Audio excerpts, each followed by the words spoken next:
ಗುರುಭ್ಯೋ ನಮಃ. ವಿಘ್ನೇಶ್ವರ ವಾಗ್ದೇವಿ ಪರಮಾತ್ಮನ ಪಾದಕ್ಕೆ ನಮಸ್ಕಾರವನ್ನ ಮಾಡ್ತಾ, ಗುರು ಹಿರಿಯರನ್ನ ಆರಾಧ್ಯ ದೇವರನ್ನ ಮನಸ್ಸಲ್ಲಿ ಸ್ಮರಣೆಯನ್ನ ಮಾಡ್ತಾ ಇವತ್ತಿನ ತರಗತಿಯನ್ನ ಪ್ರಾರಂಭ ಮಾಡೋಣ.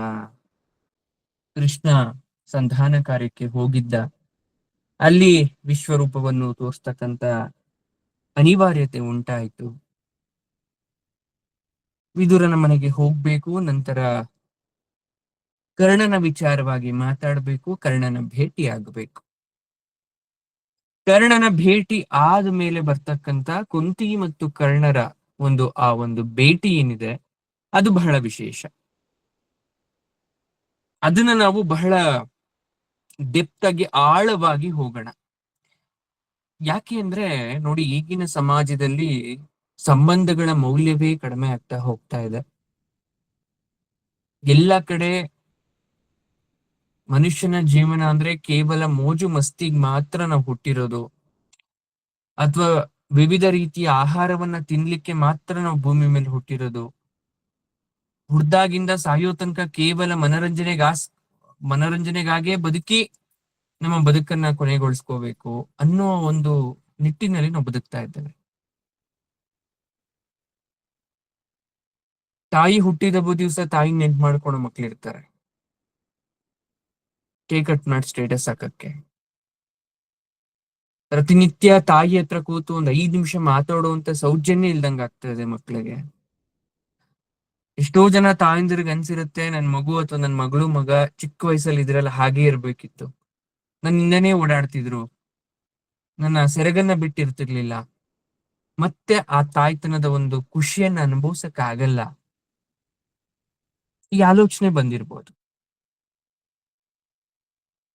ಹಾಗಾಗಿ ಎಲ್ರೂ ಕೂಡ ಒಂದ್ಸಲ ಕುಂತಿ ಆಗ್ಲಿಕ್ಕೆ ಪ್ರಯತ್ನ ಪಡ್ಬೇಕು. 1 ಅಥವಾ 2 ಮಕ್ಕಳನ್ನ ಹೆತ್ತಿ ಅದೆಷ್ಟೆಲ್ಲ ಕಷ್ಟ ಅನುಭವಿಸಿರ್ತವೆ. ಮಕ್ಕಳು ಒಳ್ಳೆಯವರಾಗಿದ್ರು ಕೂಡ ಅವ್ರು ಒಂದ್ ಹಂತಕ್ ಬರ್ಲಿ ಅನ್ನೋ ಕಾರಣಕ್ಕೆ ಅದೆಷ್ಟೋ ನೋವನ್ನ ನುಂಗಿ ಬದುಕಿರತಕ್ಕಂತ ತಾಯಂದ್ರಿದೀರ. ಅಥವಾ ಅವ್ರೆಲ್ಲ ಚೆನ್ನಾಗ್ ಆದ್ಮೇಲೆ ಅವರಿಂದ ಮೊದಲಿನ ಪ್ರೀತಿ ಸಿಗ್ತಾ ಇಲ್ವಲ್ಲ ಅನ್ನೋ ಕೊರಗಲ್ಲಿರೋರು ಕೂಡ ಇರ್ತೀರ.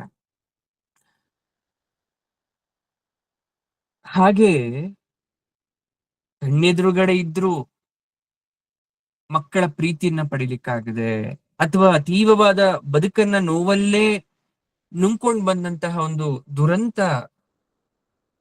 ಕಥಾನಾಯಕಿ ಅಂದ್ರೆ ಕುಂತಿ.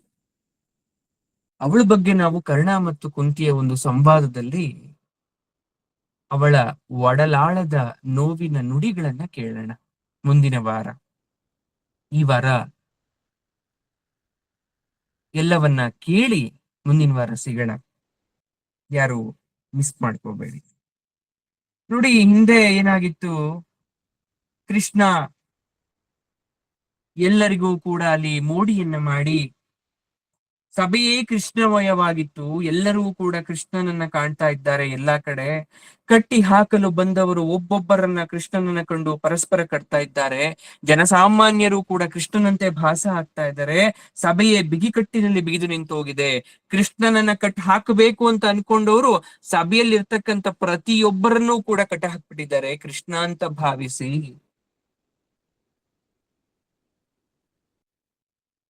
ಒಂದು ಕ್ಷಣ ನೇತ್ರದಾನ ಮಾಡಿದ್ದ ಕುರುಡನಿಗೆ, ಧೃತರಾಷ್ಟ್ರನಿಗೆ ಕಂಡು ಬಂದಿತ್ತು. ಇಷ್ಟೆಲ್ಲ ವಿಚಾರಗಳಾದ್ಮೇಲೆ ಕೃಷ್ಣನ ರಥ ವಿದುರನ ಮನೆಯತ್ತ ನಡೀತಾ ಇದೆ. ಯಾವಾಗ ಕೃಷ್ಣ ರಥದಲ್ಲಿ ಏರಿ ವಿದುರನ ಮನೆಗೆ ಹೋಗ್ತಾ ಇದ್ದನೋ, ಇದನ್ನ ಅರಿತಂತಹ ವಿದುರ ಕೃಷ್ಣನ ರಥವನ್ನ ಹಿಂಬಾಲಿಸಿ ಹೊರಟ. ಈ ಕಡೆ ವಿದುರನ ಮನೆಯಲ್ಲಿ ಕುಂತಿ ಕಳವಳಿಸ್ತಾ ಕೂತ್ಕೊಂಡಿದ್ದಾಳೆ.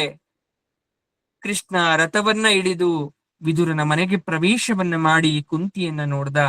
ಅವಳ ಕಾಲನ್ನ ಮುಟ್ಟಿ ನಮಸ್ಕಾರ ಮಾಡ್ದ. ಅವಳು ಕೃಷ್ಣನನ್ನ ಬಿಗಿದಪ್ಪಿ ಆಶೀರ್ವಾದವನ್ನ ಮಾಡ್ತಾಳೆ. ಹೋದ ಕೆಲಸ ಏನಾಯ್ತು, ಸಭೆಯಲ್ಲಿ ಯಾರ್ಯಾರಿದ್ರು, ನಿನ್ನ ಸಂಧಾನ ಸಫಲವಾಯ್ತೆ ಕೃಷ್ಣ ಅಂತ ಕುಂತಿ ಪ್ರಶ್ನೆಯನ್ನ ಮಾಡ್ತಾ ಇದ್ದಾಳೆ.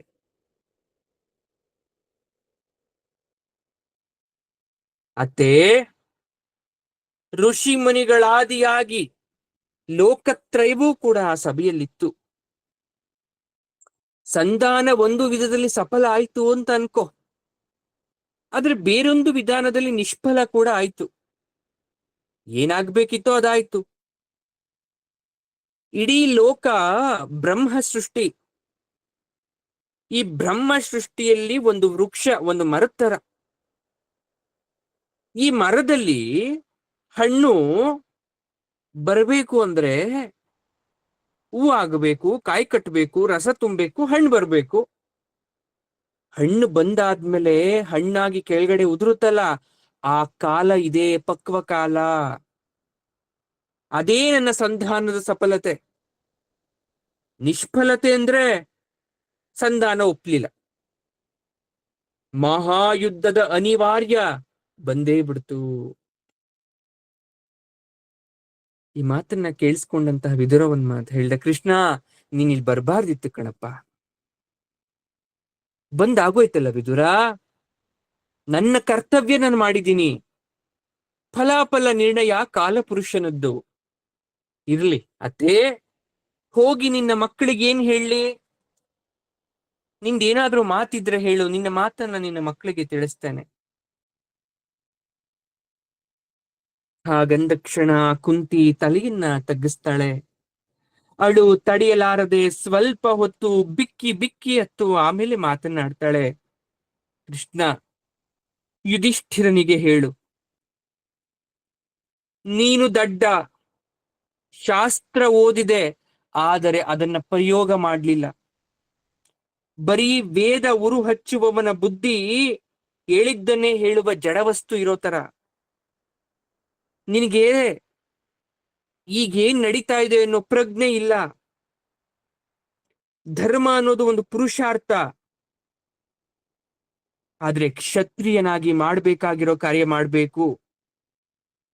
ಕ್ಷತ್ರಿಯರು ಹೇಗೆ ಹುಟ್ಟಿದ್ರು? ಭಗವಂತನ ತೋಳುಗಳಿಂದ ಹುಟ್ಟಿದವರು ಕ್ಷತ್ರಿಯರು.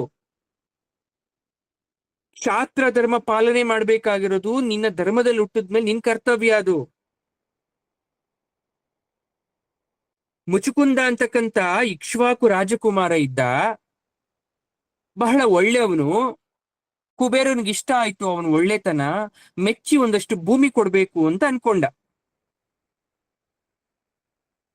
ಅದಕ್ಕೆ ಇವನ್ ಏನ್ ಹೇಳ್ದ ಮುಚುಕುಂದ, ನೋಡಪ್ಪ ನೀನ್ ಕೊಡೋದ್ ನನಗ್ ಬೇಡ, ನನ್ನ ಬಾಹುಬಲದಿಂದ ಸಂಪಾದಿಸೋದನ್ನ ಮಾತ್ರ ನಾನು ಅನುಭವಿಸ್ತೀನಿ, ಬೇರೆಯವ್ರು ಕೊಟ್ಟಿದ್ ನನಗ್ ಬೇಡ. ದಾನದಿಂದ ಬಂದಿದ್ದನ್ನ ನಾನು ಸ್ವೀಕರಿಸಲ್ಲ ಅಂದ. ಅಂತವನು ಆ ರೀತಿ ನಡ್ಕೊಂಡ ಅಂದ್ರೆ ನೀನೇನ್ ಮಾಡ್ತಾ ಇದ್ಯಾ? ಭಿಕ್ಷೆ ಬೇಡ್ಬೇಕ ನೀನು? ಬ್ರಾಹ್ಮಣನಾಗ್ಬೇಕಾ ನೀನು? ನಾನು ಬೇರೆಯವರ ಪಿಂಡ ತಿಂತ ಕಾಲ ಕಳೀತಾ ಇದ್ದೇನೆ. ನಿನಗೆ ನನ್ ಸಾಯೋ ವಯಸ್ಸಲ್ಲಿ ನೆಮ್ಮದಿಯಾಗಿ ಸಾಯೋದು ಇಷ್ಟ ಇಲ್ವಾ? ಇದು ಕುಂತಿ ಕೃಷ್ಣನಿಗೆ ಹೇಳ್ತಾ ಇರ್ತಕ್ಕಂಥ ಮಾತು. ಯಾರಿಗ್ ಹೇಳು ಅಂತ? ಯುಧಿಷ್ಠಿರನಿಗೆ, ಜ್ಯೇಷ್ಠ ಪುತ್ರನಾಗಿರ್ತಕ್ಕಂಥ ಯುಧಿಷ್ಠಿರನಿಗೆ ಹೇಳುವಂತ ಈ ಮಾತನ್ನ ಕೇಳಿದಂತಹ ಕೃಷ್ಣ ಆನಂದನಾದ. ಅತ್ತೇ, ಇದು ವೀರಮಾತೆಯ ಉಚಿತವಾದ ಮಾತು, ಇನ್ನೇನ್ ಹೇಳಿ? ಇನ್ನೊಂದು ಕತೆ ಹೇಳ್ತೇನೆ, ಹೇಳ್ತೀಯ ಕೃಷ್ಣ? ಹೇಳಿ ಅತ್ತೆ, ಅದೇನ್ ಹೇಳ್ತೀಯ ಹೇಳಿ. ವಿದುಲ ಅಂತ ಒಬ್ಬ ಧೀಮಂತೆ, ರಾಜಪುತ್ರಿ, ಮದ್ವೆ ಆಗಿತ್ತು. ಒಂದು ಯುದ್ಧದಲ್ಲಿ ಸಿಂಧೂ ದೇಶದ ರಾಜ ಇವಳ ಗಂಡನನ್ನ ಕೊಲೆ ಮಾಡ್ಬಿಟ್ಟ. ವಿದುಲೆಗೆ ಆಗ ತಾನೇ ಒಂದು ಮುದ್ದಾದ ಗಂಡು ಮಗು ಹುಟ್ಟಿತ್ತು. ಮಗುವಿನ ರಕ್ಷಣೆಗಾಗಿ ಇವಳು ಕಾಡ್ಗೆ ಹೋಗಿ ತಲೆಮರೆಸ್ಕೊಂಡ್ಲು. ಮಗನನ್ನ ಹೇಗೋ ಕಷ್ಟಪಟ್ಟು ಬೆಳೆಸಿದ್ಲು. ಮಗ ದೊಡ್ಡವನಾದ ಮೇಲೆ ಕ್ಷತ್ರಿಯ ಧರ್ಮವನ್ನ ಪಾಲಿಸಿ ನಿನ್ನ ಅಪ್ಪನ ರಾಜ್ಯವನ್ನ ಮರಳಿ ಪಡಿತಕ್ಕಂತ ಯತ್ನ ಮಾಡುವಂತ ಮಗನ್ಗೆ ಹೇಳ್ಕೊಟ್ಲು. ನೀನು ಕ್ಷತ್ರಿಯ ಅಂತ ಹೇಳಿದ್ಲು. ಆದ್ರೆ ಹುಟ್ಟಿ ಬೆಳೆದಿದ್ದೆಲ್ಲ ಕಾಡಲ್ಲೇ. ಹುಟ್ಟಿದ ಅರಮನೆಲಾದ್ರೂ ಕಣ್ಬಿಟ್ಟ ತಕ್ಷಣ ಕಾಡಿಗೆ ಬಂದಿದ್ರಿಂದ ಹುಟ್ಟಿ ಬೆಳೆದಿದ್ದೆಲ್ಲ ಕಾಡಲ್ಲೇ. ಅವನ್ಗೆ ಅರಣ್ಯ ಜೀವನ ಹೋಗಿತ್ತು. ತಾಯಿ ಮಾತು ಇಡಿಸ್ಲಿಲ್ಲ. ಆಗ ವಿದುಲ ಬೈತಾಳೆ, ಎಲ್ಲೋ ಕೆಟ್ಟ ಮಗನೇ, ಸೋತು ಹೆಣದಂತೆ ಮಲಗಿದ್ಯಲ್ಲ, ನಿನ್ಗೆ ಸ್ವಾಭಿಮಾನ ಇಲ್ವಾ? ಪಿತ್ರಾರ್ಜಿತ ರಾಜ್ಯವನ್ನ ಶತ್ರುಗಳ ದೆಸೆಯಿಂದ ಬಿಡಿಸ್ಕೊಳ್ಬೇಕು ಅಂತ ಅನಿಸ್ತಾ ಇಲ್ವಾ? ಸಣ್ಣ ತೊರೆ ಸ್ವಲ್ಪ ಪ್ರವಾಹ ಬಂದಾಗ ಉಕ್ಕಿ ಹರಿಯುತ್ತೆ. ಇಲಿ ಬೆಕ್ಕು ಅಟ್ಟಾಡ್ಸ್ಕೊಂಬಂತು ಇಲಿನ್ ತಿನ್ಬೇಕು ಅಂತ. ಇಲಿ ಕೈ ಮುಗಿದು ಕೇಳ್ಕೊಂತಾನೆ, ನಾನು ಬಿಟ್ಬಿಡು, ನನ್ನನ್ನ ತಿನ್ಬೇಡ, ನನ್ನ ಪ್ರಾಣ ಬಿಡಿಸು ಅಂತ. ಅಯೋಗ್ಯನಿಗೆ ಹೇಡಿಗೆ ಅಲ್ಪದರಲ್ಲೇ ತೃಪ್ತಿ ಬಂದೀತು. ನೀನು ವೀರನಾಗಬೇಕು, ನೀನು ರಾಜಪುತ್ರ, ಎದ್ದೇಳು ಅಂತ ವಿದುರ ತನ್ನ ಮಗನಿಗೆ ಹೇಳಿದ್ಲು. ಮಗ ಕೇಳ್ದ, ಅಲ್ಲಮ್ಮ, ನೀನ್ ಹೇಳದ್ ಸರಿ, ಒಪ್ಕೊಂತೀನಿ. ನನಗ್ ಸೇನೆ ಇಲ್ಲ, ನನ್ನ ಹತ್ರ ಹಣ ಇಲ್ಲ, ನನ್ ಕ್ಷತ್ರ ವಿದ್ಯೆನೇ ಕಲ್ತಿಲ್ಲ, ಕತ್ತಿ ಸೇವೆ, ಕುದುರೆ ಸವಾರಿ ಏನು ಕಲ್ತಿಲ್ಲ, ನನ್ಗೆ ಯಾರು ಮಿತ್ರನೂ ಇಲ್ಲ. ನಿನ್ನ ಮಾತ್ ಕೇಳ್ಬಿಟ್ಟು ಹೋಗ್ ಸಾಯಿಲ್ಲ ನಾನು? ಅದಕ್ಕೆ ಬಿದುಲ ಹೇಳ್ತಾಳೆ, ತಂದೆ ತಾಯಿಯರಿಗೆ ಆನಂದ ಕೊಡದಂತಹ ಮಗ ಮಗನಲ್ಲ. ತಂದೆ ತಾಯಿಯ ಮಾತನ್ನ ನಿರ್ಲಕ್ಷಿಸಿ ದೂರ ಹೋಗ್ತಕ್ಕಂಥ ಮಗಳು ಮಗಳಲ್ಲ. ನಿನ್ ಕೋಪ ಅನ್ನೋದಿಲ್ವಾ ದೇಹದಲ್ಲಿ? ನಿನ್ನ ನಡತೆ ಮಾತು ಎಲ್ಲ ಶತ್ರುಗಳಿಗೆ ಸಂತೋಷ ಬರೋ ತರ ಇದೆ. ನನ್ನ ಹೊಟ್ಟೆ ಉರ್ಸಿ ಹೇಗುಟ್ಟದೆ ನೀನು? ಹಾವಿನ ಹಲ್ಲು ಕೀಳಲು ಹೋಗಿ ಎಷ್ಟೋ ಜನ ಸತ್ತೋಗ್ತಾರೆ ಆವಾಡ್ಸೋರು, ನಿನಗಿಂತ ವಾಸಿಯವರು. ಹೆಣದಂತೆ ಮಲಗೋದಲ್ಲ, ಉರಿಯಲಾರದೆ ಸೌದೆ ತಂದು ಬೆಂಕಿ ಹಚ್ಚಿದ್ರೆ ಹೊಗೆ ಆಡುತ್ತೆ ಹೊರತು ಅದು ಉರಿಯುತ್ತಾ? ತಣ್ಣಗಿರಕ್ಕೂ ಆಗದೆ ಬೆಂಕಿ ಹತ್ಕೊಳಕ್ಕೂ ಆಗದೆ ಹೊಗೆ ಆಡತ್ತೆ. ಹಾಗ್ ಬದುಕಬಾರ್ದು ಮನುಷ್ಯ. ಒಂದೇ ಸಲ ಉರ್ದು ಬೂದಿ ಆಗ್ಬಿಡ್ಬೇಕು. ಬದುಕು ಅಂದ್ರೆ ಹಾಗಿರ್ಬೇಕು. ಬರೀ ಕಷ್ಟ ಇದೆ, ದುಃಖ ಇದೆ, ನೋವಿದೆ ಅಂತ ಕೊರಗಿ ಕೊರಗಿ ಬದುಕೋದು ಬೂದಿ ಆಡೋ ತರ. ಏನು ಇಲ್ಲ ಅಂತ ಬದುಕಕ್ಕಾದ್ರೆ ಬದುಕ್ಬೇಕು, ಇಲ್ಲ ಅಂದ್ರೆ ಬದುಕಬಾರ್ದು. ನೀನ್ ಸೇನೆ ಕಟ್ಟಿದ ಸೇನೆ ಹೇಗಾಗತ್ತೆ? ದುಡಿದೆ ಹಣ ಹೇಗ್ ಬರುತ್ತೆ? ಮಿತ್ರ ಸಂಪಾದನೆಯನ್ನ ಮಾಡದೆ ಮಿತ್ರರು ಹೇಗಾಗ್ತಾರೆ ನಿನಗೆ? ಇದೆಲ್ಲ ಹುಟ್ಟುತ್ತಾನೆ ನಿಂಗೆ ಸಿದ್ಧ ಆಗ್ಬೇಕು ಅಂತ ಏನಿಲ್ಲ. ಬಾಹುಬಲದಿಂದ ಸಂಪಾದನೆ ಮಾಡಬೇಕು. ಯಾರಲ್ಲಿ ಜಾಗೃತಿ, ಯುಕ್ತತೆ, ಭರವಸೆ, ಭವಿಷ್ಯದ ಮೇಲೆ ವಿಶ್ವಾಸ, ಗುರುವಿನ ಮೇಲೆ ಭಕ್ತಿ, ಈಶ್ವರನ ಮೇಲೆ ಭಕ್ತಿ ಇರುತ್ತೋ ಖಂಡಿತ ಅವ್ರು ಗೆದ್ದೇ ಗೆಲ್ತಾರೆ ಜೀವನದಲ್ಲಿ.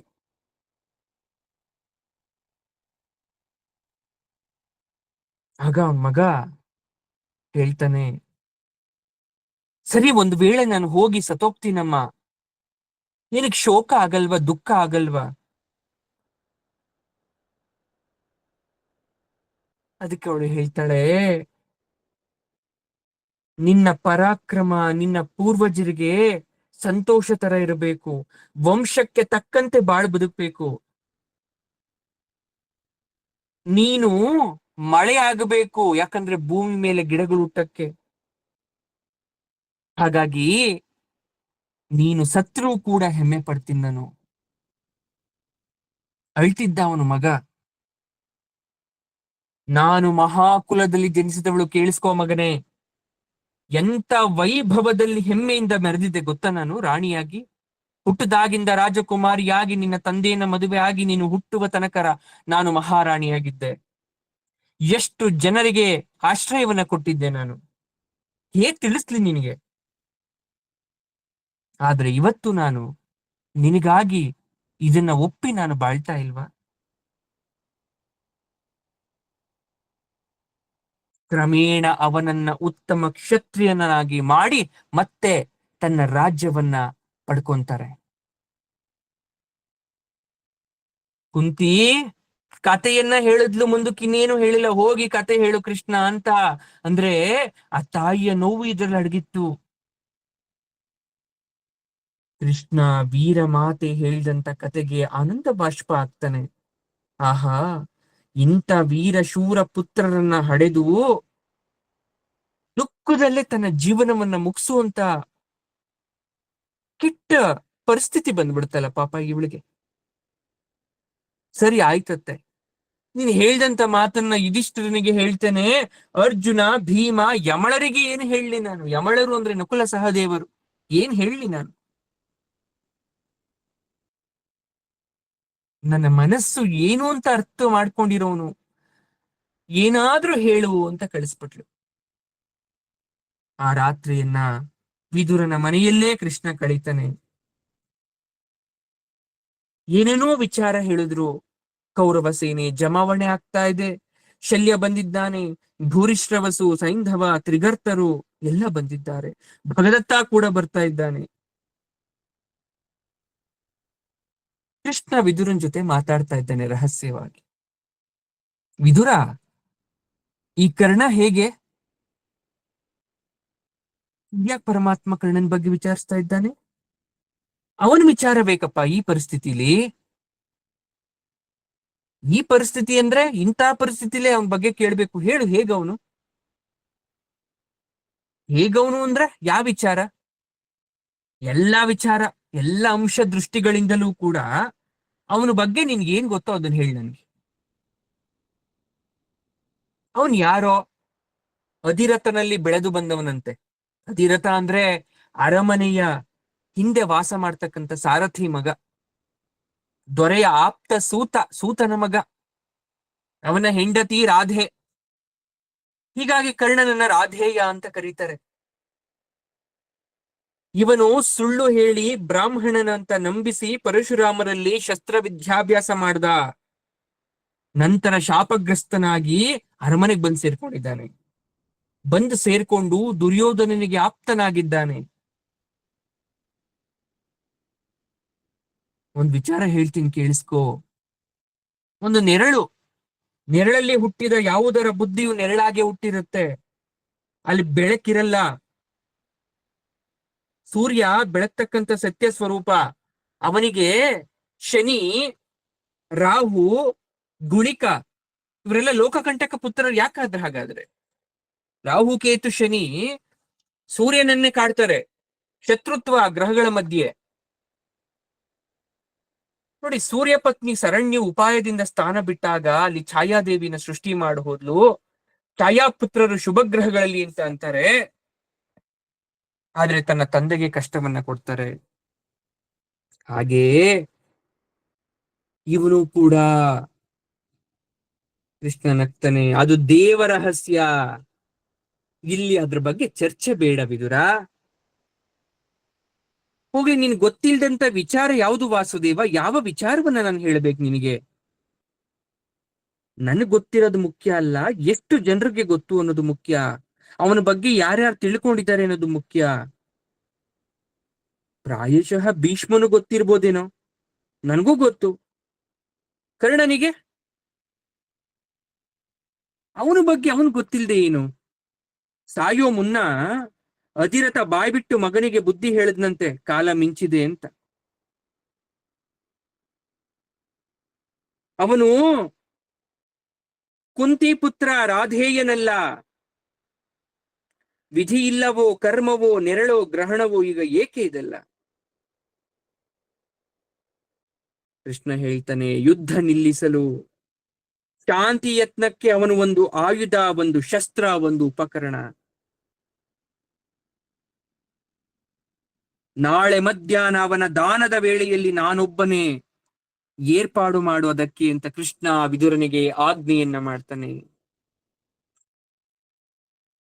ಕೃಷ್ಣ ಕರ್ಣರ ಭೇಟಿ ಆಗ್ತಕ್ಕಂಥ ಸಮಯ ರಹಸ್ಯವಾಗಿ. ಈ ಕಡೆ ಸಭೆಯಿಂದ ಶ್ರೀಕೃಷ್ಣ ನಿರ್ಗಮಿಸಿದೊಡನೆ ಅಲ್ಲಿ ಸ್ವಲ್ಪ ಕಾಲ ಗಾಢಾಂಧಕಾರ, ಕತ್ತಾಗೋಯ್ತು ಅನ್ನೋ ಭಾಸ ಆಗಿತ್ತು. ಮತ್ತೆ ಬೆಳಕು ಹೋಗ್ಬಿಟ್ಟಿತ್ತು. ಕೌರವರು ತಮಗ್ ತಾವೇ ಹಗ್ಗ ಕಟ್ಕೊಂಡು ಒದಾಡ್ತಾ ಇದ್ದಾರೆ. ಯಾರು ಕಟ್ಟಿದ್ರು ಅಂತ ಗೊತ್ತಿಲ್ಲ. ಇದು ದುರ್ಯೋಧನನಿಗೆ ಅರ್ಥ ಆಗ್ಲಿಲ್ಲ.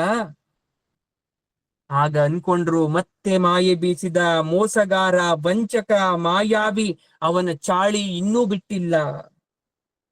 ಜೂಜಿನ ಸಭೆಯಲ್ಲಿ ಏನು ಮಾಡಿ ಆ ಬಂಧಕಿಯಾದಂತಹ ದ್ರೌಪದಿಯ ಮಾನ ಉಳಿಸಿದ್ನೋ, ಇಲ್ಲೂ ಅದೇ ಜಾದು ಮಾಡಿದ್ದಾನೆ. ಅವನೆಲ್ಲಿ ಹೋದ, ಹುಡುಕಿರಿ ಅಂತ ಕೌರವ ದೂತರಿಗೆ ಆಜ್ಞಾಪಿಸ್ತಾ ಇದ್ದಾನೆ. ಅಷ್ಟರಲ್ಲಿ ಭೀಷ್ಮ ಹೇಳ್ತಾನೆ, ದೂತರೇಕೆ ಬೇಕು, ನಾನೇ ಹೇಳ್ತೀನಿ ಕೇಳಿಸ್ಕೊ. ವಿದುರನ ಮನೆಯಲ್ಲಿದ್ದಾನೆ, ಅಲ್ಲಿ ಹೋಗಿ ತಪ್ಪಾಯಿತೆಂದು ಹೇಳಿ ಕ್ಷಮೆಯಾಚಿಸಿದರೆ ಉಳಿತ್ಯ, ಇಲ್ಲವಾದರೆ ಸಾಮೂಹಿಕ ಸಾವು ಅಂತ ಭೀಷ್ಮ ಗುಡುಕ್ತಾನೆ. ದ್ರೋಣ ಕೂಡ ಇದೇ ಮಾತನ್ನ ಹೇಳ್ತಾನೆ. ದುರ್ಯೋಧನ ರಾಕ್ಷಸನಗೇನ್ ನಗ್ತಾನೆ, ಪಿತಾಮಹ ಇದನ್ನ ಮಾಡುವುದಿದ್ದರೆ ಎಂದೋ ಮಾಡಿ ಮುಗಿಸ್ತಾ ಇದ್ದೆ, ಇಷ್ಟೆಲ್ಲ ಪ್ರಯಾಸ ಏಕೆ? ನಿಮಗೆ ಭ್ರಮೆಯಾಗಿದೆ, ಭಯವಾಗಿದೆ. ಈ ಮಾಯೆಗೆ ನಾನು ಹೆದರಲಾರೆ. ಮೇಲಾಗಿ ನಾನೇನ್ ತಪ್ಪು ಮಾಡಿದ್ದೇನೆ? ಆತ್ಮರಕ್ಷಣೆಗೆ ಏನ್ ಮಾಡ್ಕೋಬೇಕಿತ್ತು ಅದನ್ನು ಮಾಡಿದ್ದೇನೆ ಅಷ್ಟೇ. ಅವನು ಪಾಂಡವ ದೂತ, ದೂತ ನಿಗ್ರಹ ರಾಜನೀತಿಯಲ್ಲ. ಅದನ್ನು ಮಾಡ ಹೋಗಿ ರಾವಣನ ಊರು ಸುಟ್ಟು ಹೋಗ ಬಾ ಅಂತ ಭೀಷ್ಮ ಬುದ್ಧಿ ಹೇಳಿದ್ರು, ಕೇಳಲಿಲ್ಲ.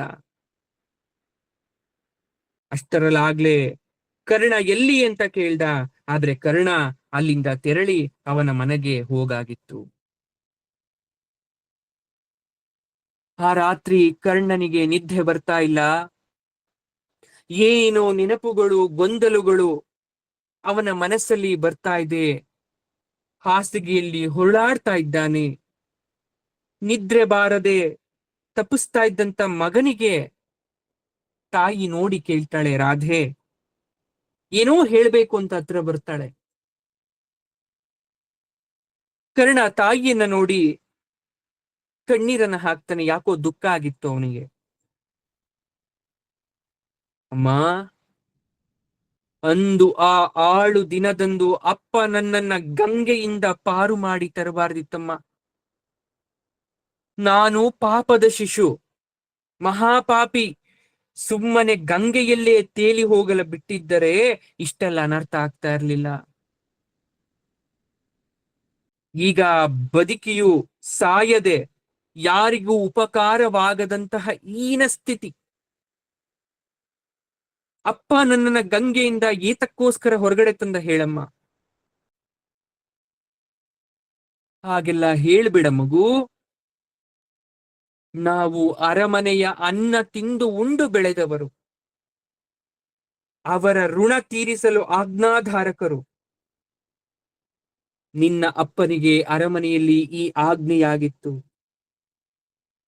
ಅಲ್ಲೊಬ್ಬ ಬೇರೆಲ್ಲೋ ಕುಂತಿ ಭೋಜನಂತೆ, ಅವನ ಮಗಳು ಕುಂತಿ ನಿನ್ನನ್ನ ಕನ್ಯಾವಸ್ಥೆಯಲ್ಲಿ ಹಡೆದಳಂತೆ. ನಮಗೇನು ಗೊತ್ತು, ಅದು ಅಕಾಲಿಕ ಗರ್ಭಫಲ. ಆ ಮಗುವನ್ನ ಸಾಯದಂತೆ ಗಂಗೆಯಲ್ಲಿ ತೇಲಿ ಬಿಟ್ಟ ಶಾಸ್ತ್ರ ಮಾಡಿದಾಗ ನಿನ್ನ ಅಪ್ಪ ಅದನ್ನ ತರಬೇಕು, ಶಿಶುವನ್ನ ಪೋಷಿಸಿ ಬೆಳೆಸಿ ಉಳಿಸಬೇಕು ಅಂತ ಅಪ್ಪಣೆಯಾಗಿತ್ತಂತೆ. ಚಂದವಾದ ತೊಟ್ಟಲಿನಂತಹ ಬುಟ್ಟಿ, ಒಂದು ತೊಟ್ಟು ನೀರು ಒಳ ಹೋಗದಂತೆ ಮಾಡಿತ್ತು. ಅದರೊಳಗೆ ಮೆತ್ತನೆಯ ಹಾಸು ಹೊದಿಕೆ, ಅದರ ಮೇಲೆ ಅಲಂಕೃತವಾದಂತಹ ಶಿಶು, ಅದನ್ನ ನಾವು ಬೆಳೆಸಬೇಕೆಂದು ಅಪ್ಪಣೆಯಾಗಿತ್ತು. ಎಂದು ನೀನು ಸಿಗುವೆಯೋ ಅಂದೇ ನಿನ್ನ ತಂದೆಗೆ ಅರಮನೆಯ ಕೆಲಸದಿಂದ ನಿವೃತ್ತಿ. ಯಾರೊಂದಿಗೂ ಹೇಳಬಾರದೆಂದು ಯಥೇಚ್ಛವಾದ ಹೊನ್ನು ಬಂಗಾರ, ಬದುಕಿರುವ ತನಕ ಕೊರತೆಯಾಗದಂತೆ ಹಣಕಾಸಿನ ಏರ್ಪಾಡು. ಆಗ ನನಗೆ ಮಕ್ಕಳೂ ಇರಲಿಲ್ಲ. ನಿನಗೆ ವಸುಶೇಣ ಅಂತ ಹೆಸರಿಟ್ವಿ. ನೀನು ಬಂದ ವೇಳೆಯಲ್ಲಿ ನನಗೆ ಮಕ್ಕಳಾಯ್ತು, ಎಲ್ಲಾ ಚೆನ್ನಾಗಿತ್ತು. ನೀನು ಪ್ರಾಯಕ್ಕೆ ಬಂದಾಗ ನಿನಗೆ ಕ್ಷಾತ್ರ ವಿದ್ಯೆ ಕಲಿಯುವ ದುರಾಸೆಯಾಯಿತು. ನಾವು ಮಾಡುವ ಕುಲದ ವೃತ್ತಿ ನಿನಗೆ ರುಚಿಸ್ಲಿಲ್ಲ. ಅದು ಪ್ರಾರಬ್ಧ, ನಮ್ಮ ಕರ್ಮವೋ ನಿನ್ನದು. ಅಂದೇ ನಿನ್ನ ಅಪ್ಪ ಹೇಳಿದ್ರು, ಮಗು ಇದು ಅಪಾಯಕರ, ಬೇಡ, ಕ್ಷತ್ರಿಯರ ಸಹವಾಸ ಬೇಡ. ನೀನು ಯೋಧನಾಗುವ ಹಂಬಲವನ್ನ ಬಿಡು. ಆದ್ರೆ ನೀನು ಧಿಕ್ಕರಿಸಿದೆ, ಮನೆಯನ್ನೇ ಬಿಟ್ಟು ಓಡಿ ಹೋದೆ. ಆಮೇಲೆ ಗುರುಗಳಿಂದ ಕಲಿತದ್ದು ನಿಲ್ಲದೆ ಅವರಿಂದಲೇ ಶಾಪ ಪಡೆದೆ. ಇದು ಬೇಕಿತ್ತೆ? ನೀನು ನಮಗೆ ಸಿಕ್ಕಿದಾಗ ನಿನ್ನೆದೆಯ ಮೇಲಿದ್ದ ಕವಚ, ಕಿವಿಯ ಕುಂಡಲಗಳನ್ನ ನೋಡಿ ನಾವು ಇದು ದೈವೀ ಶಿಶು ಎಂದು ಹಿಗ್ಗಿದೆವು. ಆದರೆ ನೀನು ಆ ಸಂತೋಷವನ್ನ ಹಾಳು ಮಾಡಿದೆ. ಹಾಳು ಅರಮನೆಯ ರಾಜಕಾರಣದಲ್ಲಿ ಸೇರಿಕೊಂಡೆ. ಸಮರಾಭ್ಯಾಸ ಕಣದಲ್ಲೂ ನಿನ್ನ ಅಪ್ಪ ಬಂದು ಬೇಡ ಬಾ ಎಂದು ಎಲ್ಲರೆದುರು ಅಂಗರಾಚಿದರೂ ನೀನು ಕೇಳಲೇ ಇಲ್ಲ, ಬರಲೇ ಇಲ್ಲ. ಅರಮನೆಯ ವ್ಯಾಜ ನಮಗೇಕೆ? ಕೌರವರು ಆಳಿದರೇನು, ಪಾಂಡವರು ಆಳಿದರೇನು, ನಾವು ಊಳಿಗದವರು, ಕೂಲಿಯಾಳುಗಳು. ಯಾರೋ ಯಾರಿಗೋ ಅನ್ಯಾಯ ಮಾಡಿದರೆ ನೀನೇಕೆ ಪಕ್ಷ ವಹಿಸಬೇಕು? ನಿನ್ನ ಹಡೆದ ತಾಯಿಯಿಂದ ದೂರವಾದೆ, ಬೆಳೆಸಿದ ನಮ್ಮಿಂದಲೂ ದೂರವಾಗ್ತಾ ಇದ್ಯಾ? ನಿನ್ನ ಅಪ್ಪ ಇಲ್ಲ, ಅವರೇ ಪುಣ್ಯವಂತರು, ನಾನಿದ್ದೇನೆ ದುರ್ಭಾಗ್ಯೆ. ನೋಡಬಾರದನ್ನೆಲ್ಲಾ ನೋಡಾಯಿತು. ನಿನ್ನ ತಮ್ಮಂದಿರು, ನಾನು ಹಡೆದವರು ನಿನ್ನ ಹಾಳು ದಾರಿಯಲ್ಲಿ ಕ್ಷತ್ರಿಯರಾಗಲು ಹೊರಡ್ಬೇಕಾ? ನಿನಗೆ ಗತಿಗಾಣಿಸಲು ಯಾವ ಮಗನು ಉಳಿಬಾರ್ಬೇಕು ಅಂತ ಅನ್ಕೊಂಡಿದ್ಯವ ಸುಷೇಣ? ಅದೇನೋ ವಾಸುದೇವ ದೇವಕಿ ಪುತ್ರ ಬಂದಿದ್ದಂತನಲ್ಲ, ಏನ್ ಹೇಳ್ದ? ಈ ಮಾತನ್ನೆಲ್ಲ ಕೇಳಿದಂತಹ ಕರ್ಣ ಗದ್ಗದಿತನಾಗಿ ಬಾಯನ್ನ ತೆರೆಯಲಾರದ ಪರಿಸ್ಥಿತಿ. ದುಃಖ ತಪ್ತ ತಾಯಿಗೆ ಏನ್ ಹೇಳಬೇಕು ಅಂತ ಅರ್ಥ ಆಗ್ತಾ ಇಲ್ಲ. ಅಮ್ಮ, ನಿನ್ನನ್ನ ಅಮ್ಮ ಅಂತ ಕರೆಯೋ ಭಾಗ್ಯವನ್ನು ನಾನು ಬಿಡಲ್ಲಮ್ಮ. ಹಡೆದವಳು ತೊರೆದ್ರು, ವಿಧಿ ನನ್ನನ್ನ ತೊರೆದ್ರು, ಗುರುಗಳು ನನ್ನನ್ನ ತೊರೆದ್ರು, ತೊರೆಯದವನು ಈ ಕುರುರಾಜಪುತ್ರ, ಅವನನ್ನ ಹೇಗಮ್ಮ ಬಿಟ್ಟು ಬಿಡ್ಲಿ? ಹೌದು, ಕೃಷ್ಣ ಬಂದಿದ್ದ, ಸಭೆಯಲ್ಲಿ ನೀತಿ ಹೇಳ್ದ, ಮಾಯೆ ಬೀಸ್ತಾ ಯಾರೂ ಕದಲಲಿಲ್ಲ. ಅವನನ್ನ ಕಟ್ಟಿ ಹಾಕೋ ಪ್ರಯತ್ನ ವಿಫಲ ಆಯ್ತು. ಸ್ವಲ್ಪ ತಾಳಪ್ಪ, ನೀನಷ್ಟು ಬುದ್ಧಿವಂತನಲ್ಲ, ಎಲ್ಲ ಒಟ್ಟಾಗಿ ಹೇಳ್ಬಿಡ, ಬಿಡಿಸ್ ಹೇಳು. ಯಾಕೆ ಕೃಷ್ಣ ಹೇಳಿದ ಮಾತು ಯಾರಿಗೂ ಅರ್ಥ ಆಗ್ಲಿಲ್ಲ? ಅಮ್ಮ, ಇದು ಗೋಜಲಿನ ವಿಚಾರ, ನಿನಗೆ ತಿಳಿಯಲ್ಲಮ್ಮ. ಕುರುರಾಜಪುತ್ರನ ಜನನ ಕಾಲದಿಂದಲೇ ಬಂದಿರ್ತಕ್ಕಂಥ ದ್ವೇಷ ಅದು. ನಾನು ಕುಂತಿಯ ಮಗನಾಗಿರ್ಲಿ ಬಿಡಲಿ, ಅದು ಬೇರೆ ವಿಚಾರ. ಯುದ್ಧದಿಂದ ಹಿಂದೆಗಿತಕ್ಕಂಥ ಮಾತೇ ಇಲ್ಲ. ಅದು ಈಗ ನನಗೆ ಸಂಕಟ ಆಗ್ತಾ ಇದೆ. ರಾಧೆ ಅಳ್ತಾ ಮುಂದೆ ಮಾತು ಹೊರಡದೆ ನಿಂತಿದ್ಲು. ಆ ದಿನ ಕಳೆದೋಯ್ತು. ಮರುದಿವಸ ಮಧ್ಯಾಹ್ನ ಸೂರ್ಯ ನಡುನೆತ್ತಿಗೆ ಬಂದಿದ್ದಾನೆ. ಕೃಷ್ಣ ಬೇಕು ಅಂತಲೇ ಗಂಗೆ ನದಿಯ ದಡಕ್ಕೆ ಬಂದಿದ್ದಾನೆ. ದೂರದಲ್ಲಿ ಕೈಯನ್ನ ಕಣ್ಣ ಮೇಲೆ ಮೃದುವಾಗಿ ಓರಣವಾಗಿಟ್ಟು ದೂರದ ವ್ಯಕ್ತಿಯನ್ನ ನೋಡ್ತಾ ಇದ್ದೇನೆ. ಗಂಗೆಯು ಸೊರಗಿದ ಭಾಗದಲ್ಲಿ ಮರಳು ಹರವಾಗಿ ಅಡಗಿದೆ. ಯಾರೋ ಒಬ್ಬ ಮಂಡಿ ತನಕ ಇರುವ ನದಿಗೆ ಹೋಗಿ ಸೂರ್ಯೋಪಾಸನೆ ಮಾಡ್ತಾ ಇದ್ದಾನೆ. ಬಿಳಿ ಪಂಚೆ, ಸೊಂಟಕ್ಕೆ ಉತ್ತರಿಯ, ಬುಟ್ಟಿಯಲ್ಲಿ ದಾನ ಕೊಡಕ್ಕೆ ಆಭರಣ, ಇನ್ನೊಂದೊತ್ತ ಸ್ನಾನ ಎಲ್ಲ ಆದ್ಮೇಲೆ ಹಾಕೋಣಕ್ಕೆ ಬಟ್ಟೆ ಎಲ್ಲ ಇಟ್ಕೊಂಡಿದ್ದಾನೆ. ಅವನ್ ಸುತ್ತ ಯಾರೂ ಇಲ್ಲ, ಒಬ್ಬನೇ. ಆಗ ಕೃಷ್ಣ ಸಾತ್ಯಕಿಗೆ ಹೇಳ್ತಾನೆ, ರಥವನ್ನ ಇಲ್ಲೇ ನಿಲ್ಸು ಅಂತ ಹೇಳಿ ಕೃಷ್ಣ ಒಬ್ಬನೇ ಮರಳಿನ ಮೇಲೆ ನಿಧಾನವಾಗಿ ನಡೆದುಕೊಂಡು ಕರ್ಣನತ್ತ ಹೋಗ್ತಾ ಇದ್ದಾನೆ. ವಿಶೇಷ ಏನು ಅಂದ್ರೆ, ದಾನವನ್ನ ಸ್ವೀಕರಿಸಲು ಅವತ್ತು ಯಾರೂ ಗಂಗಾ ನದಿಯ ತಟದಲ್ಲಿಲ್ಲ. ಕರ್ಣನಿಗೆ ಆಶ್ಚರ್ಯ. ಆಹ್ನಿಕವನ್ನ ಮುಗಿಸಿ ಹಿಂತಿರುಗಿ ನೋಡ್ತಾನೆ, ವಾಸುದೇವ, ಅವನೇ ಶ್ರೀಕೃಷ್ಣ ನಿಂತಿದ್ದಾನೆ. ಕೃಷ್ಣ ಮಾತಾಡ್ತಾ ಇದ್ದಾನೆ, ಲೋಕವೀರ, ಇಂದು ಯಾರು ದಾನವನ್ನ ಸ್ವೀಕರಿಸಲು ಬರಲಿಲ್ಲ ಅನ್ನೋ ಚಿಂತೆ ಬೇಡ, ನಾನು ಬಂದಿದ್ದೇನೆ. ಆಶ್ಚರ್ಯ ಆಯ್ತು ಕರ್ಣನಿಗೆ. ದಾನ ನೀನ, ನಾನು ಕೊಡುವುದ? ನಿನಗೆಂತಹ ದಾನ ಕೃಷ್ಣ? ಇಲ್ಲಿ ಬೇಡ, ಜನ ಓಡಾಡುವ ಪ್ರದೇಶ, ರಥದಲ್ಲಿ ಕೂತು ಮಾತನಾಡೋಣ. ಸ್ವಲ್ಪ ದೂರದ ಏಕಾಂತ ಸ್ಥಳಕ್ಕೆ ಹೋಗಿ. ನಿನಗೂ ಅಪವಾದ ಬೇಡ, ನನಗೂ ಅಪಖ್ಯಾತಿ ಬೇಡ, ಬಾ ಅಂತ ವಾತ್ಸಲ್ಯದಿಂದ ಕರ್ಣನ ಕೈಯನ್ನ ಹಿಡಿದು ಕರ್ಕೊಂಡು ಹೋಗ್ತಾ ಇದ್ದಾನೆ ಕರ್ಣನನ್ನ. ಕೃಷ್ಣನೇ ರಥವನ್ನ ನಡೆಸುತ್ತಾ ಒಂದು ಯಾರೂ ಇಲ್ಲದ ಪ್ರದೇಶದಲ್ಲಿ ಆಲದ ಮರದ ನೆರಳಿನಲ್ಲಿ ರಥವನ್ನ ನಿಲ್ಲಿಸಿ ಮಾತಾಡ್ತಾ ಇದ್ದಾನೆ ಕರ್ಣನ ಜೊತೆ. ಕರ್ಣನಿಗೆ ಅರ್ಥ ಆಗ್ತಾ ಇಲ್ಲ, ವಿಚಿತ್ರವಾಗಿದೆ. ಕೃಷ್ಣ ಊರಿಗೆ ಬಂದಾಗ ಭೇಟಿ ಆಗ್ಲಿಲ್ಲ, ಕರ್ಣನ ಮನೆಗೆ ಹೋಗ್ಲಿಲ್ಲ, ಯಾವತ್ತೂ ಇಷ್ಟು ಪ್ರೀತಿ ತೋರಿಸ್ಲಿಲ್ಲ. ಅವನ ಮಾಯೆ ಅರ್ಥ ಆಗ್ತಾ ಇಲ್ಲ. ದಾನ ಅಂತ ಅಂದ, ಏಕಾಂತ ಅಂತ ಅಂದ, ಗೊಂದಲಮಯವಾಗಿದ್ದ. ಆಗ ಕೃಷ್ಣ ಹೇಳ್ತಾನೆ, ರಾಷ್ಟ್ರ ರಾಜಕಾರಣದಲ್ಲಿ ಮಾಯೆಗಳದ್ದೇ ಕಾಲ.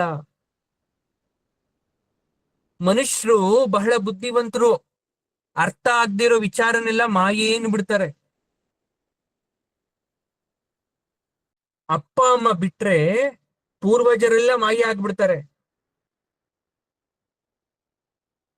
ಪ್ರಕೃತದಲ್ಲಿ ಗೊತ್ತಾಗ್ದಿರೋದೆಲ್ಲ ಮಾಯೇನೆ. ಆದ್ರೆ ಮಾಯೆಯಾಚೆ ಏನೂ ತಿಳಿಯದೆ ಮನುಷ್ಯ ನೊಣದಂತೆ, ಇರುವೆಯಂತೆ, ಸೊಳ್ಳೆಯಂತೆ, ಕ್ರಿಮಿಕೀಟಗಳಂತೆ ದುರಂತವಾಗಿ ಸಾಯ್ತಾನೆ. ಸಾವಿನಲ್ಲೂ ಒಂದು ಸಫಲತೆ ಬೇಕು.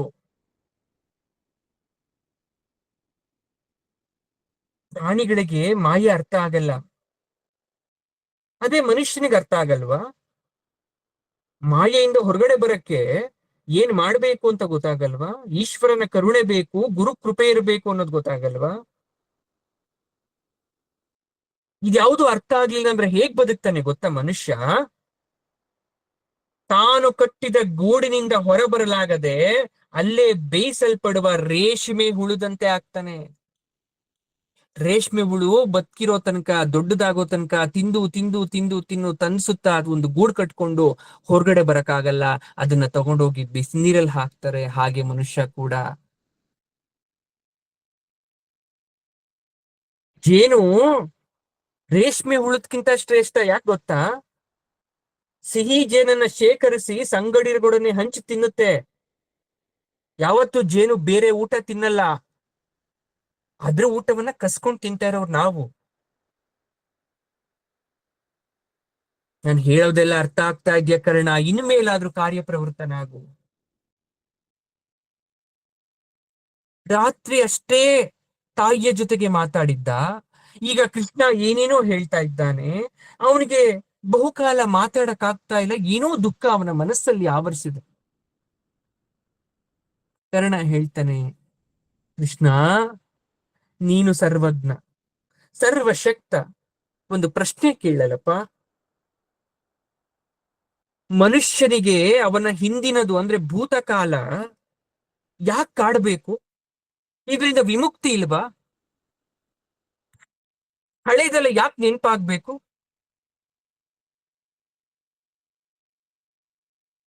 ಇಲ್ಲಿ ವೇದಾಂತ ಇದೆ ಕರ್ಣ, ಕೇಳಿಸ್ಕೊ. ನಿಜ ಹೇಳು, ನೀನ್ ಯಾರ ಮಗ? ನಿನ್ ತಂದೆ ಯಾರು?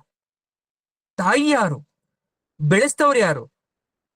ಇದೆಲ್ಲ ಭೂತಕಾಲ ಅಲ್ವಾ? ಅಂದ್ರೆ ಹಿಂದಿಂದು ಇದೆಲ್ಲ. ಇದರಿಂದೆಲ್ಲ ಬಿಡುಗಡೆ ಬೇಕಾದ್ರೆ ಜ್ಞಾನ ಬೇಕು, ಬಿಡಿಸ್ಕೊಳಕ್ಕೆ ಸಾಹಸ ಬೇಕು, ಸತ್ಯವನ್ನ ಒಪ್ಕೊಳ್ತಕ್ಕಂತ ಧೈರ್ಯ ಇರಬೇಕು. ಧೈರ್ಯಕ್ಕನುಗುಣವಾಗಿ ಹೆಜ್ಜೆ ಇಡಬೇಕು ಮುಂದ್ಗಡೆ. ಬರೀ ಹಳೆ ವಿಚಾರನೆ ನೆನೆಸ್ಕೊಂಡು ಅದ್ರಲ್ಲೇ ಸಿಕ್ಕಾಕೊಂಡು ನಾಳೆದ್ರ ಬಗ್ಗೆ ಯೋಚನೆ ಮಾಡದೇ ಇದ್ರೆ ಗಜೇಂದ್ರನಿಗಿಂತ ಕಡೆ ಆಗೋಗ್ತ್ಯಾ. ಕರ್ಣ ಹೇಳ್ತಾನೆ, ನಾನು ಕುಂತಿ ಪುತ್ರ ಅಂತ ನನಗೆ ತಿಳಿದಿದೆ. ಪಾಂಡುವಿಗೆ ಕ್ಷೇತ್ರ ಪುತ್ರ, ಇದು ಶಾಸ್ತ್ರ ಒಪ್ಪಿದ ಮಾತು. ಹಾಗಾದ್ರೆ ನೀನು ಪಾಂಡವ ಜ್ಯೇಷ್ಠ. ನೀನು ಈ ಮೊಂಡ ಯುದ್ಧ ಮಾರಿ ಅಧರ್ಮಶೀಲನ ಜೊತೆ ಸೇರಿ ಯಾಕೆ ಒದ್ದಾಡ್ಸಾಯ್ಬೇಕು? ಇದರ ಪರಿಣಾಮ ಘೋರವಾಗಿರುತ್ತೆ. ನೀನು ಒಬ್ಬ ಹಿಂದೆ ಸರಿ ಯುದ್ಧ ತಪ್ಪೋಗುತ್ತೆ. ನಿನ್ನ ಸ್ನೇಹಿತ, ನಿನ್ನ ಹಿತೈಷಿ ಆದ್ರೆ ನಿನ್ನ ಮಾತನ್ನ ಕೇಳಬೇಕು, ಹೋಗಿ ಹೇಳವನ್ ಯುದ್ಧ ಬೇಡ ಅಂತ. ಕರ್ಣ ಕುಸಿತಾನೆ. ನಿಂತಿದ್ದವನು ಕುಸಿದಾಗ ಕೃಷ್ಣ ಅವನನ್ನ ಕೈ ಹಿಡಿದು ಮೇಲಕ್ಕೆತ್ತುತ್ತಾನೆ, ಬೆನ್ನು ಸವರ್ತಾ ಹೇಳ್ತಾನೆ, ನೋಡಿದೆಯಾ, ಸತ್ಯ ಸಿಡಿಲಿನಂತೆ. ಸೂರ್ಯ ಇದ್ದಂತೆ, ಅದನ್ನ ಬಚ್ಚಿಡಕ್ಕೆ ಯಾರ ಕೈಲೂ ಸಾಧ್ಯ ಇಲ್ಲ. ಸತ್ಯ ಪಿಸು ಮಾತಿಗೆ ಹೆದರಲ್ಲ, ತಂತ್ರಕ್ಕೆ ಬಗ್ಗಲ್ಲ. ನಾನ್ ದಾನ ಕೇಳ್ತಾ ಇದ್ದೀನಿ, ಭಿಕ್ಷೆ ಅಂತಾದ್ರೂ ಅನ್ಕೋ, ಲೋಕಕ್ಕೆ ಶಾಂತಿ ಕೊಡು. ಇದು ನಾನು ನಿನ್ನ ಹತ್ರ ಕೇಳ್ತಾ ಇರೋ ಭಿಕ್ಷೆ, ನೆಮ್ಮದಿಯ ಭಿಕ್ಷೆ. ಇಲ್ಲ ಅಂತ ಹೇಳ್ಬೇಡ. ಅದು ನಿನ್ನ ಕೈಲಿದೆ, ಸಮೃದ್ಧವಾಗಿದೆ, ಕೊಡ್ಬೋದು ನೀನು. ಸತ್ಯಕ್ಕೆ ಬೆಸೆಯೋ ಶಕ್ತಿ ಇದೆ. ಸುಳ್ಳಿಗೆ ಲೋಕವನ್ನ ಕೊಲ್ಲಕ್ ಗೊತ್ತು, ಸತ್ಯಕ್ಕೆ ಲೋಕವನ್ನ ರಕ್ಷಿಸೋದ್ ಗೊತ್ತು. ನಾನೇ ಪ್ರಕಟಿಸ್ತೇನೆ, ನೀನು ಜ್ಯೇಷ್ಠ ಪುತ್ರ, ಪಾಂಡವರಿಗೆ ಹಿರಿಯನಾದವನು ಅಂತ. ಯುಧಿಷ್ಠಿರಾದಿಗಳು ನೀನು ಅಧೀನರಾಗಕ್ಕೆ ನಾನು ಒಪ್ಪಿಸ್ತೀನಿ ಅವರನ್ನ. ಯುದ್ಧ ನಿಲ್ಲಲಿ. ಕೌರವ ಸೇನೆಯ ಆತ್ಮಸ್ಥೈರ್ಯವನ್ನ ಕುಸಿಯೋ ತರ ಮಾಡು. ಸೇನಾ ಒಕ್ಕಟ್ಟು ಕಸಿಯಕ್ಕೆ ಮಾತು ಹೇಳ್ತಾ ಇಲ್ಲ. ಇದೆಲ್ಲ ಮಾಡಿದ್ರೆ ನೀನು ಹಳೆ ವಿಚಾರದಿಂದ ಮುಕ್ತಿ ಸಿಗುತ್ತೆ, ಲೋಕಕ್ಕೆ ಒಳ್ಳೇದಾಗುತ್ತೆ. ಅರ್ಥ ಮಾಡ್ಕೋ.